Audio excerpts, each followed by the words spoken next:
Nag-enroll na ba kayo? Halina't mag-enroll sa Alternative Learning System. Sa Alternative Learning System, libre ang pag-aaral mo. Ikaw ba ay hindi nakapagtapos ng elementarya o sekundarya? Out of school youth, out of school children, may edad na, mga katutubo, tara na't mag-enroll sa Alternative Learning System.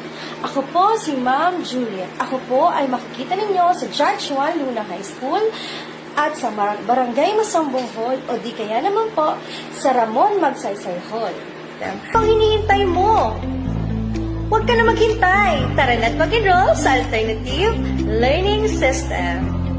Ano nga ba ang Alternative Learning System or ALS? Ito ay ang sangay ng Department of Education na naglalayong paglingkuran ang mga sektor na hindi na kayang abutin ng tradisyonal sistema ng edukasyon. Isa sa mga sektor na ito ay ang mga out-of-school youth sa ating bansa. Bukod sa mga out-of-school youth, kasama rin ang mga katutubo, mga may edad na hindi nakapag-aral, at mga komunidad na wala pang mga paaralan sa mga sektor ng lipunan na patuloy na pinaglilingkuran ng ALS or Alternative